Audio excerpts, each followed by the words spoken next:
Hello সবাইকে, আমি Soma and welcome করছি আমার নতুন আরও একটা ব্লগে। আই হোপ সবাই ভালো আছেন। আসার সময় গোল্লামারিতে অনেক জ্যাম ছিল, তো সেদিন ছিল শুক্রবার, ছুটির দিন। রাস্তায় এত জ্যাম জঞ্জাট দেখে মনে হচ্ছিল শহরের ব্যস্ততা কাটিয়ে দূরে কোথাও নিরিবিলি পরিবেশ থেকে ঘুরে আসি। একটু নদীর পাড়ে গেলে ভালো লাগবে, যেখানে অনেক গাছপালা থাকবে। তাই এসেছি খুলনা বটিয়াঘাটার এই দিকটাতে।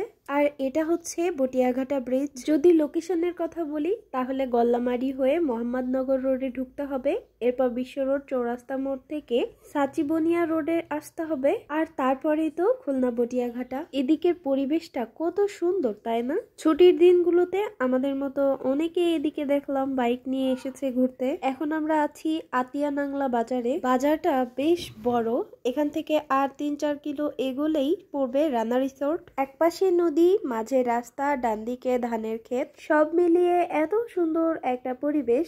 এমনই তো চেয়েছিলাম, নিরিবিলি সুন্দর একটা পরিবেশে যেতে।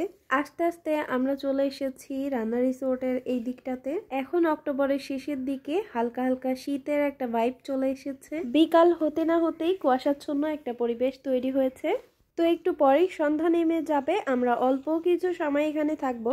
আমরা রানা রিসোর্টে এর আগেও এসেছি, অ্যানুয়াল পিকনিক পারপাসে এসেছিলাম 2 বার। রানা রিসোর্টের গেটের ঠিক সামনেই আরেকটা পার্ক আছে, রিভার ভিউ পার্ক। পার্কের এন্ট্রি ফি ছিল 20 টাকা। যদিও গত 2 বার এসেছিলাম তখন এখানে কোনো এন্ট্রি ফি ছিল না, ফাঁকা জায়গা ছিল।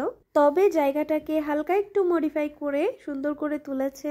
আমরা এখানে আস্তে আস্তে একটু বেলা পড়ে গিয়েছে, হালকা কুয়াশা পড়েছে। একটু যদি সানলাইট থাকতো সবকিছু অনেক সুন্দর দেখা যেত। এখানে একটা ক্যান্টিন আছে যেখানে চা কফি পাওয়া যায়। এছাড়া বিকেলের জন্য সুইটেবল বিভিন্ন ধরনের স্ন্যাক্স আইটেম আছে। নদীর পাড়ে বসে 1 কাপ চা খেলে আর কি বা লাগে। তোমার এখানে কেমন লাগছে? ভালো লেগেছে? ভালো করে বলো। ভালো করে বলেছো? কি কেমন লাগছে?